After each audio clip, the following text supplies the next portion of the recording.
It's a, this is called Christmas, Death, and Taxes. And it's a satirical dialogue I wrote, sort of inspired by A Christmas Carol by Charles Dickens. Okay. This is the tale of Ebenezer Scrooge, a wealthy businessman who hoarded his riches and exploited his employees in the name of profits. Bob Cratchit in particular bore the brunt of Scrooge's greed, working tirelessly for little pay in order to support his family and provide aid for his disabled son, Tiny Tim. One ominous Christmas Eve, Scrooge was visited by the ghost of his old business partner, Jacob Marley, who foretold of the coming of 3 angry spirits who had serious issues to discuss with old Ebenezer. Our story begins with the arrival of the first spirits, the ghost of Christmas past. Ebenezer Scrooge, a great injustice has been committed. O vengeful spirit, what has offended thee? Spare me from your vengeful wrath. I mean, look how much you're paying to the IRS. This corporate tax rate is ridiculous. You're a job creator, the engine that drives this economy. Why should you be punished for being successful? Well, spirit, the logic is that since I've profited from the common man to make my fortune, that I have some sort of obligation to the community. Nonsense. Obviously, no one in your community has ever heard of a little something called social Darwinism. Everyone knows that the only reason the poor are so destitute is because they lack the tenacity and intelligence to be rich. It's that simple. You're a self-made man. Actually, I did inherit a large sum from my father, and if the government allowed you to keep more of your money, I'm sure it would trickle down to the plebes, even if they don't deserve it. That does make a lot of sense to me, spirits. Well, being an authority on all things past, my advice is to hide as much money as you can in an overseas tax shelter. That's always worked. I'll send you some information about it. Check your mail. Oh, thank you, spirits. No worries. The ghost of Christmas present is right behind me. He's been in a self-aggrandizing mood all day. Maybe he's got some good news for you. Hey, Scrooge, it's me, the ghost of Christmas present.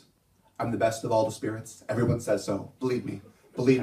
No one can spirit like me. I've got an amazing brain, a gigantic penis, and I am tremendously successful. If there were ratings for spirits, mine would be through the roof. Everybody thinks so. Anyway, I've been looking over your tax problems, and this tax system is a disaster, a complete disaster.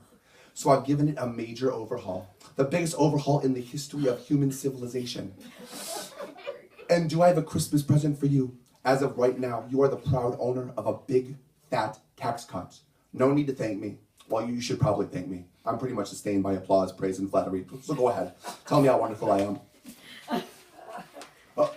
Thank you, Spirit. This is marvelous news. Now to sell this thing, I'm telling everyone that you're going to invest all this revenue back into your company and create more jobs. Is that what is required of me? It's a free country. Spend your money however the hell you want. But if the fake news comes around, you tell them you're using it to grow the economy.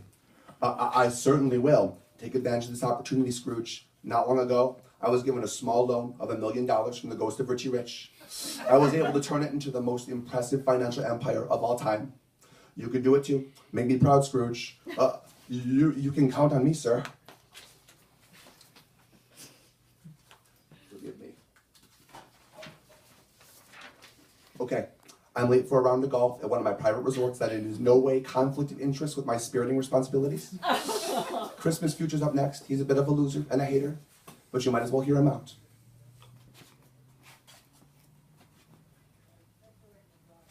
Ebenezer Scrooge, I bring you tidings from the future. Look upon this tablet, with tales of what is yet to be. Witness the consequences of your avarice. As you wish, Spirit. Let's see. There seems to be a debt to the tune of $2 trillion. Oh, Bob Cratchit is dead. Seems to have lost his health insurance subsidies and died of an easily curable condition. His boy Tim is dead too after losing his disability benefits. What else?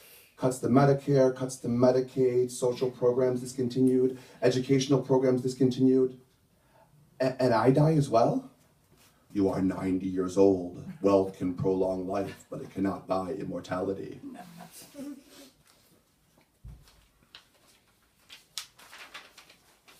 I don't know about that. It appears I've left quite a legacy. According to this, after the expenses for my solid gold coffin, solid gold mausoleum, and solid gold statue I ordered erected in the cemetery, there was still a sizable amount to be donated, tax-free I might add, to the alt-right super PAC that renamed themselves the Ebenezer Screws Alliance for Values and Prosperity.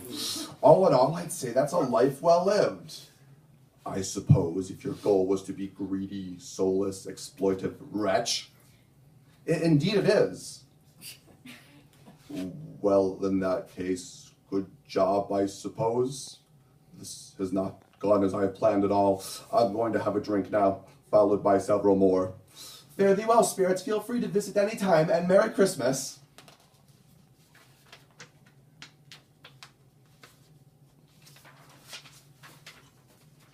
And so, it was that Scrooge learned that the system would be forever rigged in his favor, and he could act as he pleased without ramifications. Charles Dickens went on to write a less depressing story of social inequity, A Tale of Two Cities. Thank you.